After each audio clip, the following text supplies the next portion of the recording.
Dataprint lives at the intersection of immersive performance and gaming. There are no chairs, so the audience moves through the experience and really take part in what's happening around them. The parallel universe that we're creating is a place where there's no GAFA, so there's no Apple, Google, Amazon, there's just Dataprint. And the technology they've created is so powerful that the algorithm does pretty much all the basic things in our daily life for us. And the central question that we're trying to ask through this project is, what is the impact of data technology on our society and our democracy? J'ai fait des recherches dans le cadre de Dataprint, de solutions qui étaient capables de traquer en temps réel des centaines de téléphones. Et c'est Coupa qui est apparu comme la solution la plus adaptée. Le système de tracking se base sur la technologie du Bluetooth et il est capable de traquer aussi bien des smartphones que des petits tags qu'on est capable de dissimuler ou d'attacher à des objets. Et tout ça avec une précision qui est inférieure à 20 cm en temps réel, donc c'est vraiment très performant.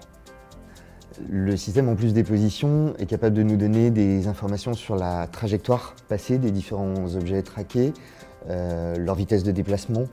On arrive à agréger un grand nombre d'informations sur le comportement des utilisateurs et de leur téléphone. On a un objectif dans Dataprint, c'est de rendre visible quelque chose qui est assez abstrait habituellement, qui est le big data, qu'est-ce qui est fait de nos données.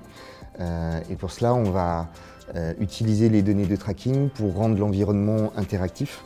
En fonction de la position des utilisateurs, on va avoir des contenus qui vont se déclencher sur les écrans, du son qui va pouvoir être joué en fonction de la position du participant.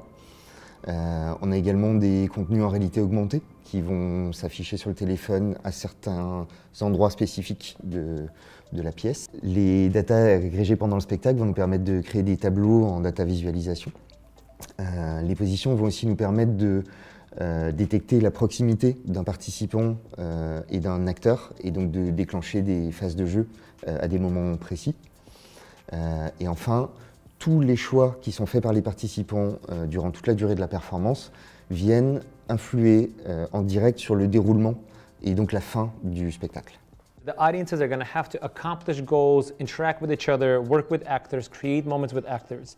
And for us to do that, we have to identify specific mechanics of how the world works and how then that interconnects with the technology that we're creating. Our team really believes that this question of data privacy, of data technology, these questions are some of the biggest topics of the future. And if we don't deal with them now, in the coming 10, 20, 30, 40 years, it's going to be too late.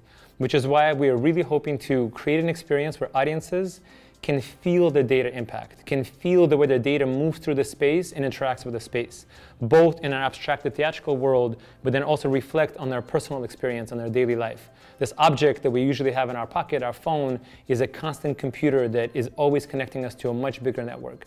And what does it mean to always be connected and always be sharing our information on every single thing that we do?